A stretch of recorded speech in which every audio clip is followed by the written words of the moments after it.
Hello. हाँ dear student, बढ़ते हैं लेक्चर नंबर 109 में। हाँ, तो मैं आपको एक बात बता दूं कि अब हमारे पास कुछ लेक्चर हैं, ये 10117 तक, 117 तक कुछ लेक्चर हैं हमारे। 118 लेक्चर से अगला टॉपिक स्टार्ट होएगा, ठीक है। तो तब तक हमें कुछ बेसिक चीज़ें उनका रिवीजन कर देते हैं, ठीक है। कितने लेक्चर हैं ये देखो, 100 हम अलग अलग पार्ट में डिवाइड कर लेते हैं। 109 से 109, 110, दो तो ये हो गए और 7 आगे हैं, 11, 12, 13, 14, 15, 16, 17, यानी 7 और 2 9 लेक्चर है। तो हमें जो अभी तक हमने पढ़ा है सारा, उसका हम एक बेसिक हल्का सा रिवीजन करने जा रहे हैं। तो मैं आज का लेक्चर लगा रहा हूँ जी ग्राफ के बारे में। मैं आपको बहुत सारी बातें बताने जा रहा हूँ। हाँ भाई, हमने काफ़ी ग्राफ पढ़े भी हैं। ग्राफ आज का ग्राफ पे ले लेते हैं, एक दिन अवकलन पे ले लेंगे। कई बच्चों की शिकायत है कि अवकलन में दिक्कत आ रही है, अवकलन समाकलन पे एक दिन ले लेंगे, आज ग्राफ पे, फिर एक विमीय गति, प्रक्षेप्य गति, सब पे हम एक एक दिन लगाते हैं बेसिक। तो ग्राफ देखिए, मैं आपको बताऊं, सबसे पहले ही बात आती है जी ग्राफ में कि ढाल क्या होती है। ढाल टेंजेंट थीटा से दर्शाते हैं, ठीक है। टेंजेंट थीटा जो आपका अगला लेसन है ना द्रव्यमान के अंदर, वो 100 अगले पार्ट से स्टार्ट हो जाएगा, चिंता की बात नहीं है, ठीक है। तो ढाल होती है जी टेंजेंट थीटा से स्टार्ट होती है। कोई भी ग्राफ आपको दे रखा है, मान लेते कोई ऐसा ग्राफ दे रखा है, उसके कोई कोण थीटा है, थीटा ऐसा होना चाहिए, इस बात का ध्यान रखना है, घड़ी के विपरीत दिशा में होना चाहिए थीटा। तो यहाँ पर जो इस ग्राफ की ढाल आएगी, ये मैं कह रहा हूँ y है और ये मैं कह रहा हूँ x है। तो अगर आप इसको यहाँ से मिलाएंगे तो ये है जी y में परिवर्तन, इसको आप डेल्टा y बोल सकते हो। ये x में परिवर्तन है, इसको आप डेल्टा x बोल सकते हो। तो ढाल क्या बनी, ढाल is equal to tan theta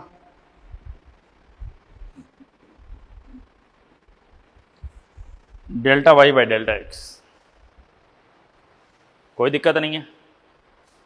कैसे निकालते हैं, जैसे मान लेते हैं आपको निर्देशांक दे रखे, हालांकि हमने इसे बहुत काम कर लिए हैं, फिर भी मैं थोड़ा सा आपको रिवीजन करवा रहा हूँ। कई बच्चों को काफ़ी दिक्कत आती है इस ढाल निकालने में। जैसे मान लेते हैं ये ढाल आप निकाल रहे हो, एक बिंदु तो जैसे ये बोलूँ x1, y1, एक बिंदु ये बोलूँ x2, y2, ये दो बिंदु है। तो यहाँ से इस ग्राफ की ढाल क्या आएगी, यहाँ पर थीटा ले लिया तो टेंजेंट थीटा क्या मिला, y में परिवर्तन बटे में x में परिवर्तन, y2 माइनस y1 बटे में x2 minus x1, y2 minus y1 बटे में x2 माइनस x1, ये आ जाएगा जी टेंजेंट थीटा। समझ गए हो बात, ठीक है। और बात करें, अगर हमें इसकी लंबाई निकालनी पड़ जाए, मान लेते हैं ये कोई r दूरी दे दी और ये कह दे ये दूरी निकालना हो, तो ये भी हम एक विमीय गति में पढ़ चुके हैं जी। ये कैसे निकालते हैं बताओ, r ये निकालते हैं, सारी चीजें मैं मिक्स करके बता रहा हूं आपको। x2 माइनस x1 आई कैप, y2 माइनस y1 जे कैप, और z होता तो हम इसे भी ले लेते z2 माइनस z1 की कैप, वो भी हम ले सकते थे, ठीक है। तो ये r आ गया जी, ठीक है जी। अब बात ये कर रहे हैं हम, x आ गया, y आ गया, थीटा आ गया, ठीक है। तो ढाल को किसे दर्शाते हैं, ढाल होती है वो टेन थीटा होती है, उसको m से दर्शाते हैं जी। ढाल टेंजेंट थीटा होती है, उसको m से दर्शाते हैं, ठीक है। एक इसमें सरल रेखा आती है जी, चलो मैं आपको एक सवाल करके दिखाता हूं। देखो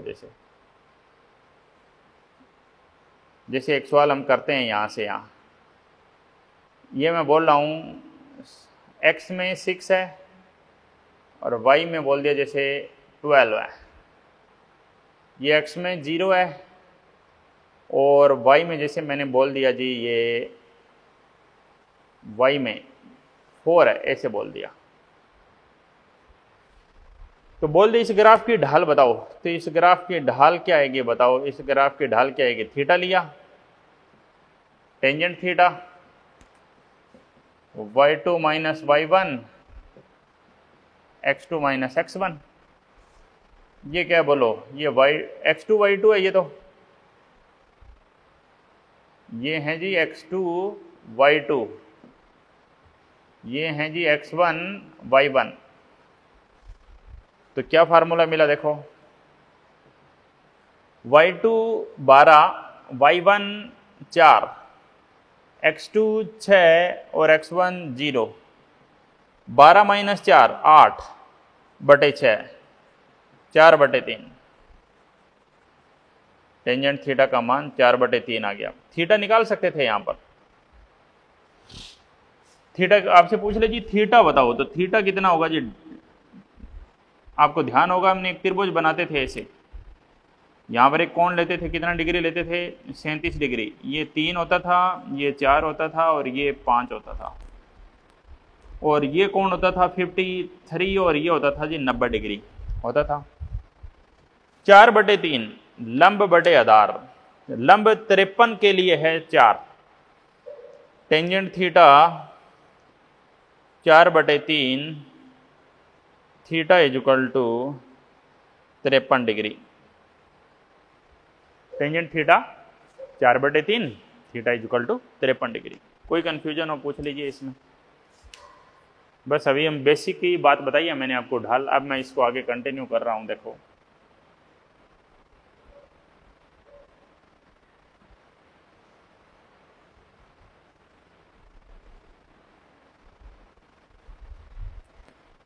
ये टाइम बचा लिया मैंने, टाइम बचा के अब लास्ट में इसका रिवीजन हो जाएगा, ताकि जो अगला पार्ट स्टार्ट होने से पहले आपको ये सारी बातें क्लियर हो जाएगी जी पहले ही। एक दिन आज का ग्राफ पे है, हमारे पास 9 दिन हैं और हर एक टॉपिक के हिस्से में एक दिन आ जाएगा। तो बड़ा टॉपिक होगा उसमें 2 दिन ले लेंगे।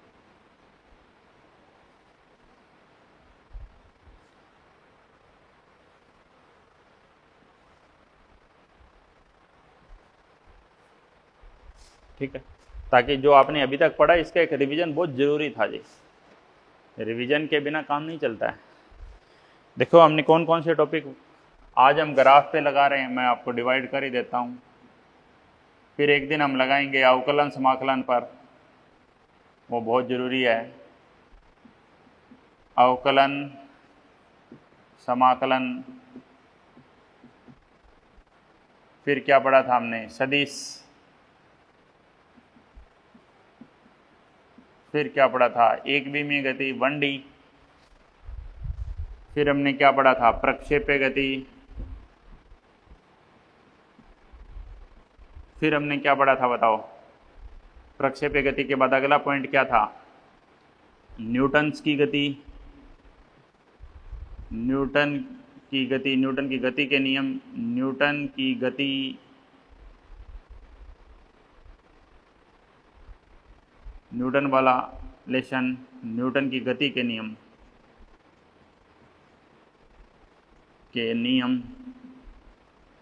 और क्या था? घर्षण, और क्या था? कार्य ऊर्जा शक्ति, और वृत्तीय गति अभी अभी हमने पढ़ लिया, उसका रिवीजन की हमें जरूरत ही नहीं है। ठीक है, ठीक है जी। और देखना चाहे तो चलो एक आखिरी दिन उस पर और दे देंगे, वृत्तीय गति। तो ये इसमें 109 लगाते हैं, ये 110 है, ये 111, 112, 13, 14, 15, 16, 17 पूरा बनेगा जी। 113, 114, 115, 116 और 117, इस तरह से 117 तक हमें काम करना है भाई, क्योंकि उसके बाद आपका 118 से अगला पार्ट स्टार्ट हो जाएगा। समझ गए हो? ग्राफ, अवकलन समाकलन, सदिश, एक विमीय गति, प्रक्षेप्य गति, न्यूटन की गति, भाई लगभग ये भाई। बाकी अगर जैसे एक विमीय यहाँ पे थोड़ा टाइम बच गया तो वो टाइम इसको दे देंगे। समझ गए ना? तो इस तरह से हम 117 तक काम करेंगे। ठीक है,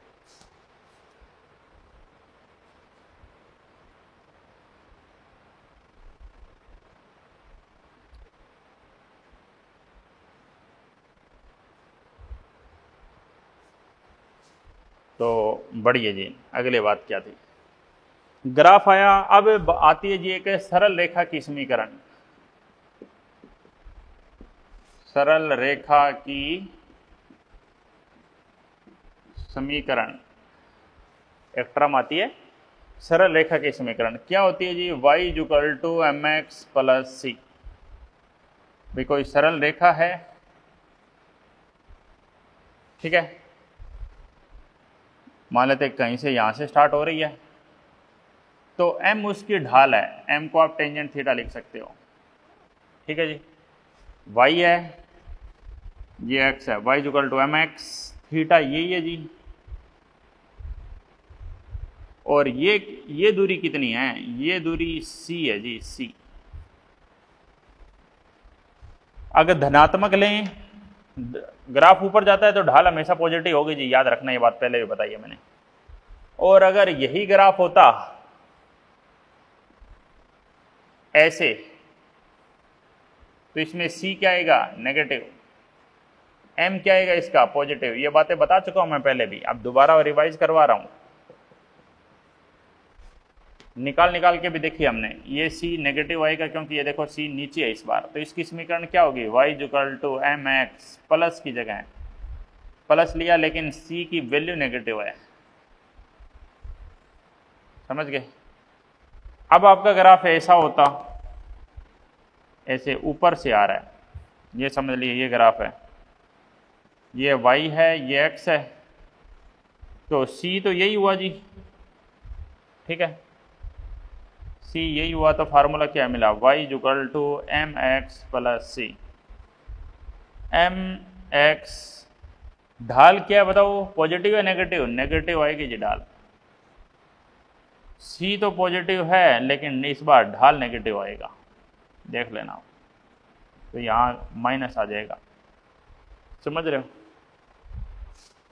और बात करें, देखो जैसे ये ग्राफ है,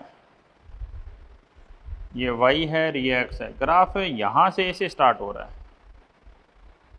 यहां से तो नीचे जा रहा है, पहली बात m नेगेटिव, और ये देखिए ये भी नेगेटिव है, c भी नेगेटिव है जी, m भी नेगेटिव है और c भी नेगेटिव है, ठीक है जी। अब बढ़ते हैं आगे। अगली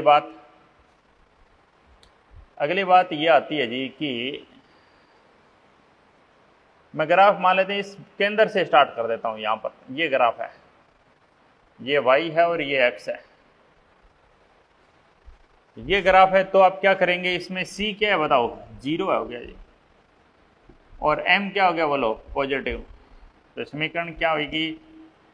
एम एक्स प्लस सी, m पॉजिटिव, x और c की जगह क्या लिख दो? 0। y equal to M x. मान लेते हैं ये थीटा आपको 45 डिग्री दे देता, तो यहां पे जो थीटा है वो 45 डिग्री दे देता, तो आप क्या बोल देते? टेंजेंट 45।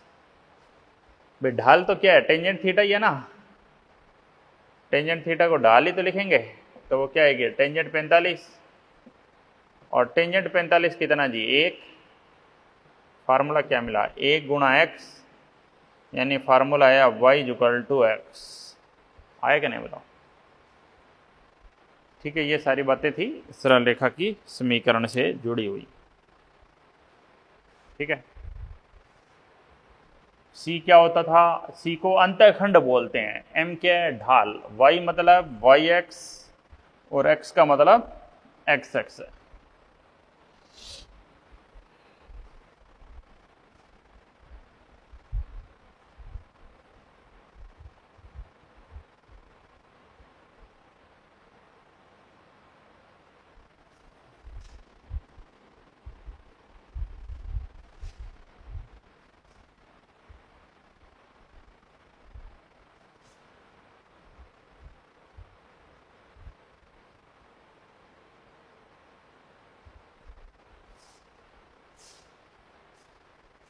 ठीक है जी। और ग्राफ में क्या आता है देखो, सरल रेखा की समीकरण का ग्राफ आ गया। कोई भी ग्राफ दिया जा सकता है। देखो जी, जैसे मैं आपको बताऊं, यहाँ पर आपको ऐसे ग्राफ दे दे, ये वेग है, ये टाइम है, बोल दे जी इसकी समीकरण लिखो, ये वैल्यू दे दे 2, x में तो 0 है, y में 2, और यहाँ पे बोल दे x में, ऐसे बोल दे जी इसको, ऐसे ये बोल दे 10, और इसको ये अंडरस्टूड है, यहाँ 2 0,2 लिखने की जरूरत ही नहीं है।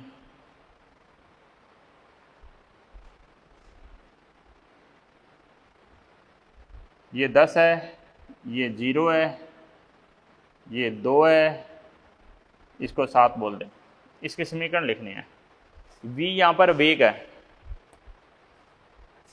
v यहाँ पर वेग है और t यहाँ पर समय है, समझ गए हो? v वेग है और t क्या बताओ, समय।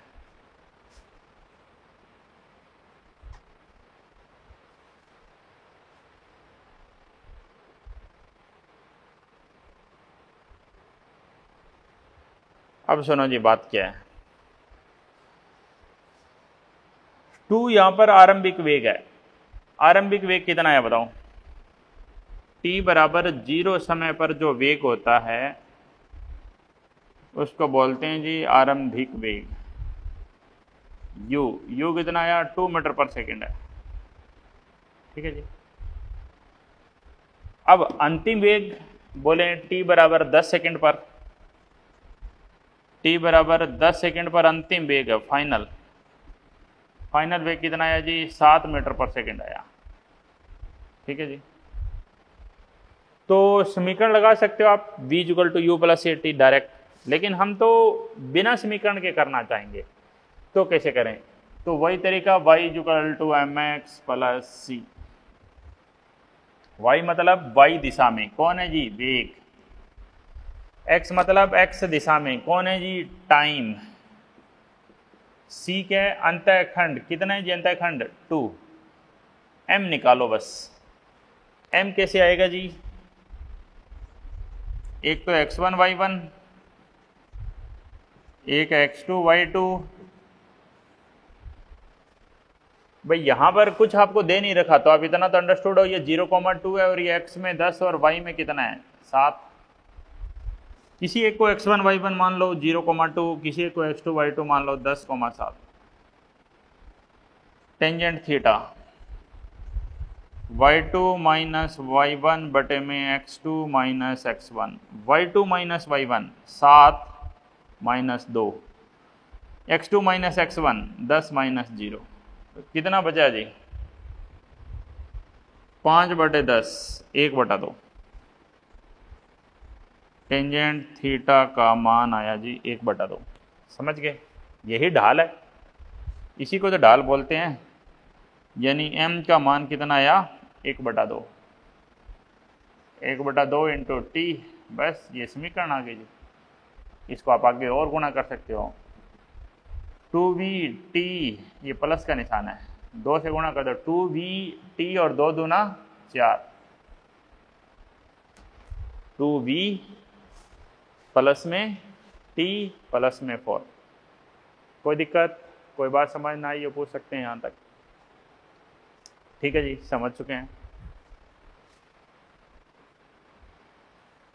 अब मैं आगे की बात करने जा रहा हूं।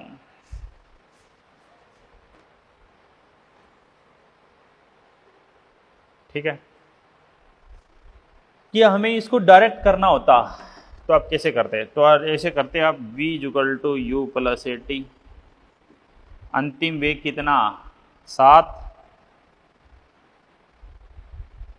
भाई अंतिम वेग नहीं है हमें, तो v और u में समझ निकाला ना, समीकरण लिखनी है। तो v की जगह तो v, आरंभिक वेग कितना? 2, a निकाल दो, t की जगह t लेना है। a कैसे आएगा? वेग समय ग्राफ की ढाल तो त्वरण होती है, तो ये त्वरण ही आ जाएगी जी वेग समय ग्राफ की ढाल। भाई ऐसे लिख दो, ऐसे देखो, ढाल सीधी निकालनी हो। ये कितना है? 10, और ये कितना है? 2 से 7 5, ये 5 है, ये 10 है बस। तो त्वरण ए बराबर 5/10 1/2। तो यहाँ पे रख दो जी 1/2 आ गया। वही पूरे को 2 से गुणा कर दें तो 2v, 2 से गुणा किया 4t, 2v बराबर 4 + t, 2v बराबर 4 + t। कोई दिक्कत, कोई बात समझ ना आई हो, यहाँ तक सब ठीक चल रहा है। अब आते हैं जी कि एक ग्राफ को दूसरे ग्राफ में बदलना होता है। वेग समय ग्राफ को, ये काफ़ी सवाल देखे आपने। वेग समय को त्वरण समय में बदलिए, त्वरण समय में बदलें।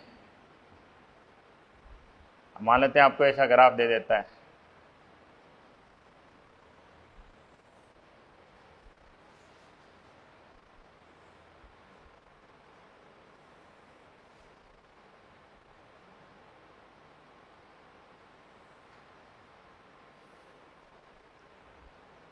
कोई वेग समय ग्राफ दिया हुआ है और त्वरण समय ग्राफ निकालना है।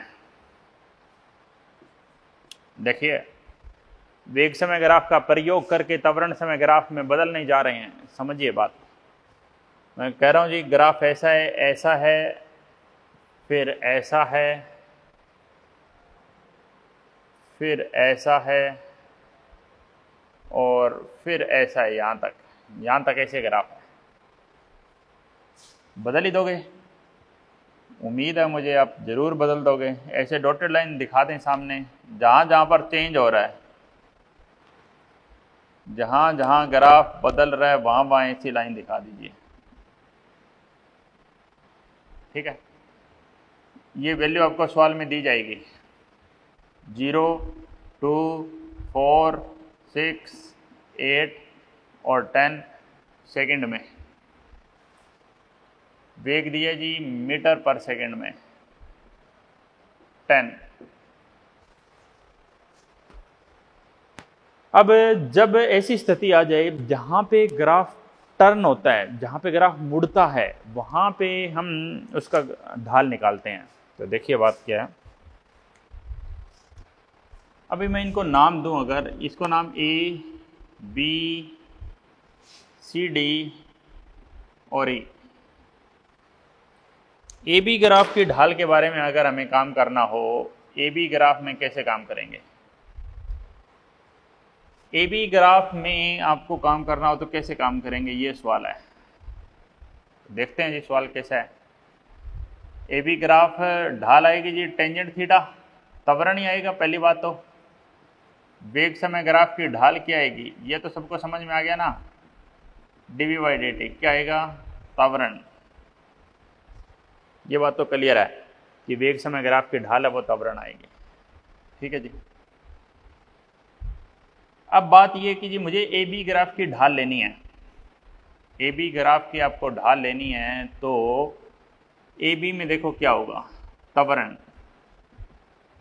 y में परिवर्तन 10, x में परिवर्तन 2, 10/2 डायरेक्ट करो अब 5। तो इसको आप दर्शा दो जी ऐसे 5 से। ठीक है। बी सी लाइन में देखो, बी सी लाइन में त्वरण कैसे आएगा, यहाँ तो हो गया 6 से 2 भाई, 6 माइनस 2, समय नेगेटिव नहीं होता। यहाँ तो हो गए 6 - 2 हो गया, लेकिन ये बी पे भी 10 है और सी पे भी 10 है, तो बदला ही नहीं। तो ये त्वरण जाएगा जी 0 पर ऐसे। इसको आप ऐसे जोड़ सकते हैं। ठीक है। सी डी में देखो, सी डी लाइन में त्वरण कैसे आएगा भाई, आप समय तो 8 से 10 गए, 8 से 6 गए, 6 से 8, लेकिन वेग पहले 10 था बाद में 0 हुआ, नेगेटिव आएगा या आएगा, नीचे जा रहा है भाई। जब 8 था तो 0 था, 6 था तो 10, 6 था तो 10, 8 था तो 0, तो कितना आएगा बताओ यहाँ से, यहाँ से कितना आएगा -10/2 यानी -5, यानी ग्राफ नीचे जाएगा इस बार। ये जी -5,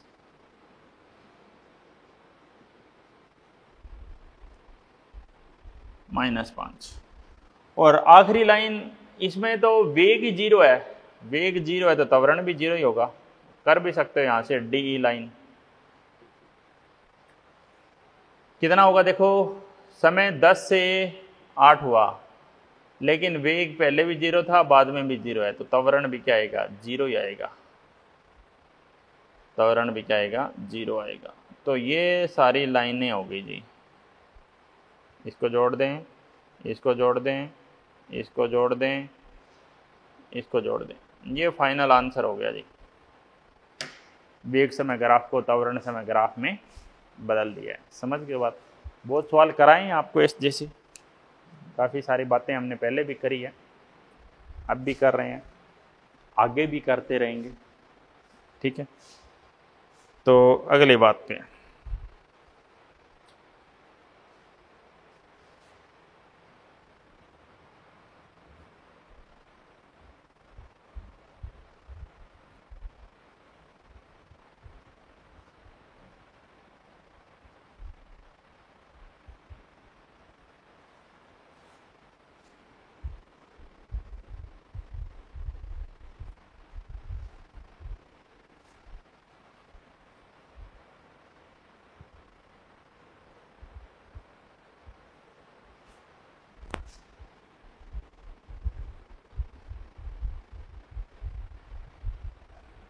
ये हमने बदल दिया है जी।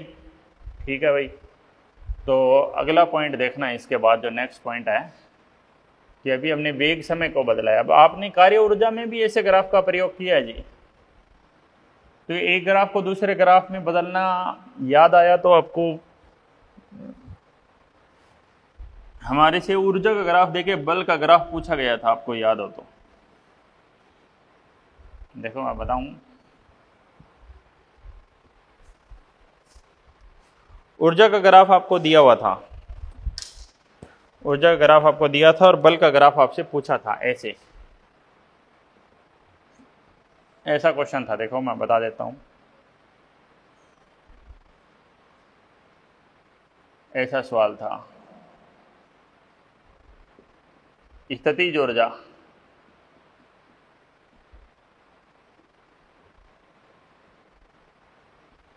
और आर के बीच में ग्राफ था।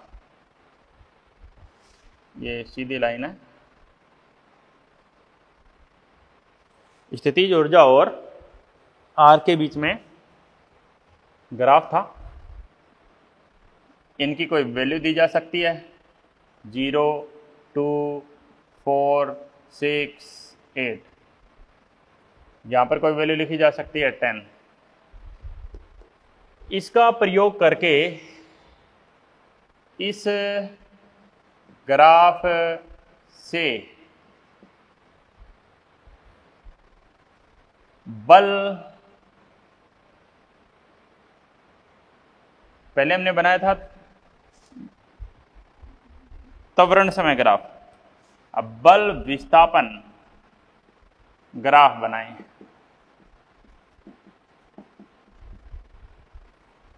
भाई आपको स्थितिज ऊर्जा और दूरी बोले, विस्थापन ही बोल दें, स्थितिज ऊर्जा और दूरी के बीच में ग्राफ दिया गया है। इसका प्रयोग करके आपको अगला ग्राफ बनाना है। ये हमने कार्य ऊर्जा, आज मैं ग्राफ सबके एक साथ ही ले रहा हूं। यहाँ पे बल रखना है, जहां जहां ग्राफ बदलता है वो आप डॉटेड लाइन ले लेते हैं, आपको पता ही है। यहाँ पे जैसे बदल नहीं रहा तो 4 पे लेने की जरूरत नहीं है। ठीक है जी, फार्मूला क्या होता था बताओ, F = -du/dr। याद आया भाई, ग्राफ की ढाल लेके और उसके आगे माइनस लगाना है जी। du/dr तो क्या होगी, ढाल होगी, ढाल लो और आगे साइन माइनस लगा दो, बस क्वेश्चन इतना ही है। ढाल कैसे लेते हैं, y में परिवर्तन बटे x में परिवर्तन।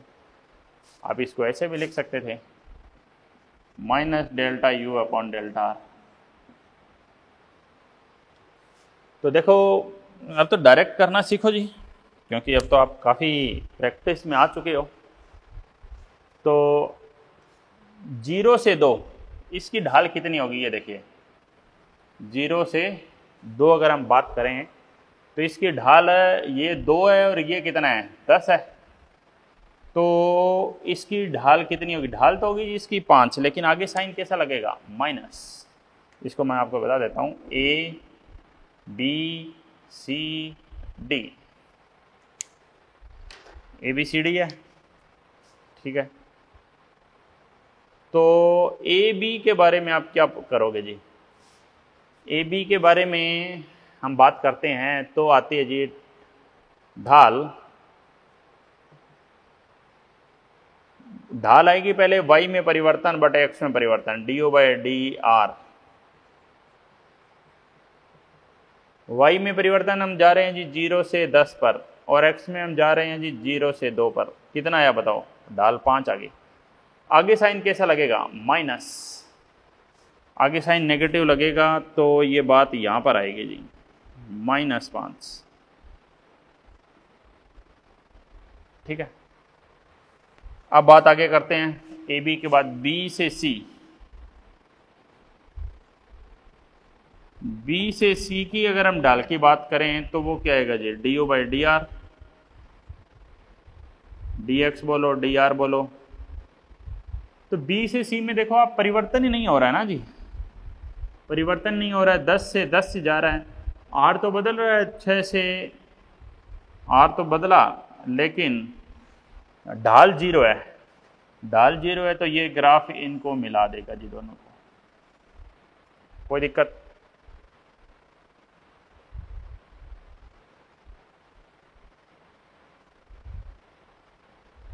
C से D में बात करें, करो जी C से D बात। C से D में अगर आप बात करेंगे तो ढाल फिर क्या आएगा? देखो ΔU/ΔR। इस बार ढाल ऋणात्मक आएगी जी, क्योंकि आप जब 8 पर हो तब U 0 है, और जब आप 6 पर हो तब U 10 है, यानी -5 तो ढाल आएगी। और हमें ढाल के आगे साइन कैसे लगाना है? माइनस का। तो माइनस माइनस क्या हो जाएगा? प्लस। क्या आया? +5। बाद में आप इन लाइनों को मिला सकते हो ऐसे, यानी ये फाइनल हमारा ग्राफ हो गया जी। कोई कन्फ्यूजन? एक ग्राफ को दूसरे ग्राफ में कैसे बदलते हैं, ये हमने वेग समय ग्राफ लेके देख लिया। ये हमने ऊर्जा समय से हमने बल समय ग्राफ बना लिया।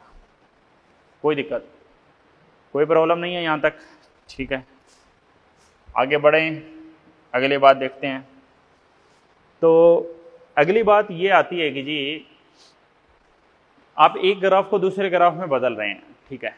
ये तो अभी तक हमने सारी बात किसके बारे में करी थी? अभी हमने सरल रेखा के ग्राफ के बारे में बात करी है। आगे परवलय के ग्राफ आते हैं। परवलय जैसे y समानुपाती x², समानुपाती की जगह आप कुछ ही लगा सकते हो, जैसे 4 लगा दो चाहे, y = 4x², ठीक है। y = कुछ भी बोल दे, 10x² बोल दो चाहे, y = 10x², कैसा भी हो। तो इसका ग्राफ कैसा आएगा बताओ? एक x है एक y है। इसका सीधा तरीका होता है जी, ये 10 है, इसको मत देखो, नियत को नहीं देखना है, 10 हो 5 हो 20 हो 50 हो, हम सारे डायरेक्ट y की कितनी घात? 1 घात, और x के कितने? 2, x के 2 और y अकेला, y को घेर दो। एग्जैक्ट ग्राफ तो ये बनेगा, लेकिन आपको कॉमनली जो ग्राफ दिखाया जाएगा ना, कॉमनली ग्राफ जो दिखाया जाएगा वो ये दिखाया जाएगा जी, क्योंकि ये पॉजिटिव में है। ये इधर वाला ग्राफ आपको डॉटेड लाइन में दिखा सकता है या न भी दिखाए, समझो बात को। अब आपका ग्राफ ऐसा होता कि y² समानुपाती x, या आप इसको ऐसे लिख सकते हो x समानुपाती y², एक ही बात है भाई। y की घात 2 है इस बार अकेला कौन? x अकेला, कोई भी वैल्यू दी जा सकती थी, x = 20y², किसी का ही बनाओ, 20 30 कुछ भी हो, x अकेला, तो x को घेर लेंगे जी। बात फिर वही है कि आपको ये नेगेटिव वाला ग्राफ शायद न दिखाया जाए, समझ गए? पॉजिटिव वाला ग्राफ ही दिखाया जाए, ऐसा हो सकता है। अब मैं इस पर कुछ और बात बताता हूं, देखो।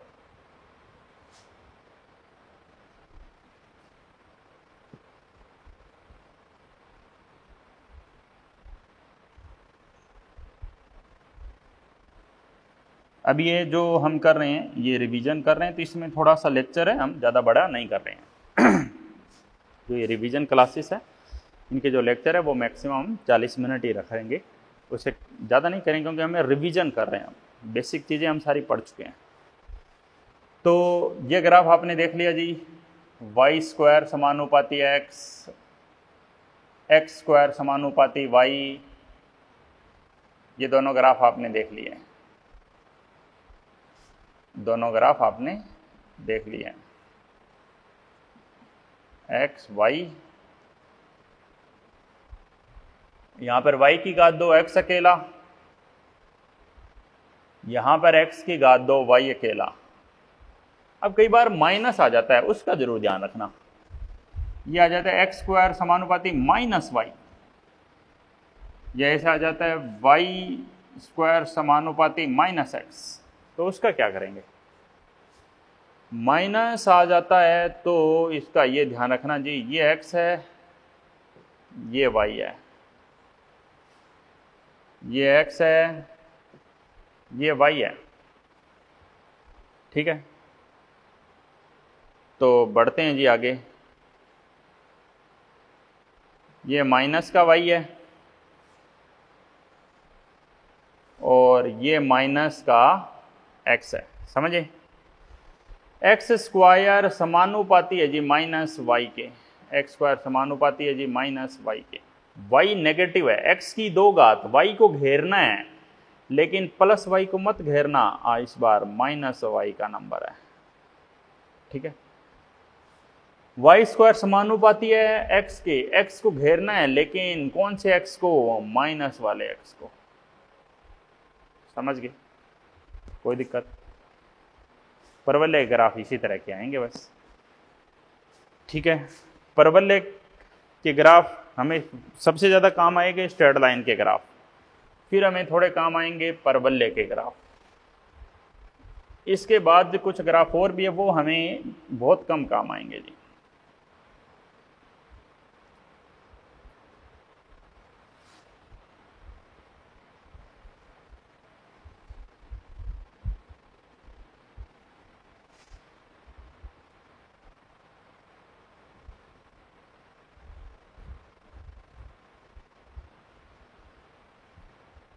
देखो मैं बना देता हूँ,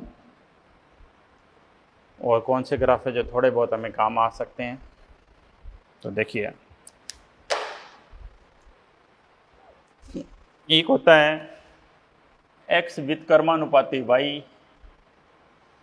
या फिर ऐसे बोल सकते हैं y व्युत्क्रमानुपाती x।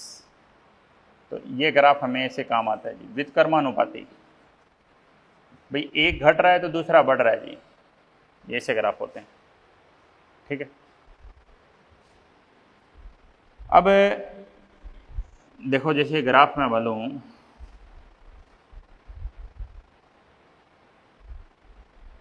अब यहां पर मुझे x की जगह यहां पर 1/x दे देता और यहां y दे देता,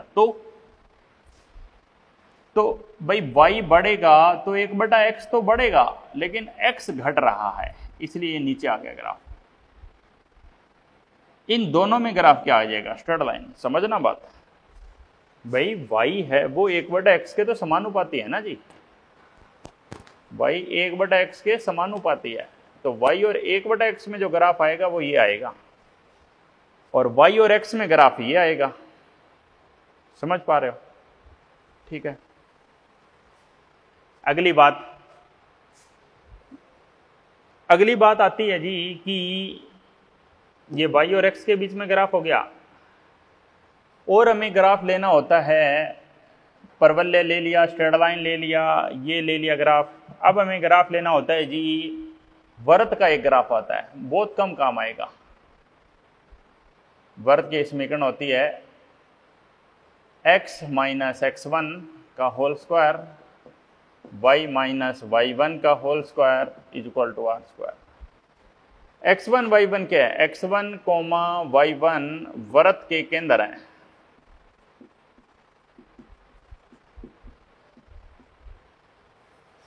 x1 y1 क्या है? वृत्त के केंद्र है। मान लेते हैं ऐसा ग्राफ है, ये x है, ये y है, ये ग्राफ यहां पर है जी, ऐसे ये केंद्र, ये बोल रहा हूं मैं, ये x1 y1 है, ठीक है। लेकिन अगर ये ऐसा हो जाए,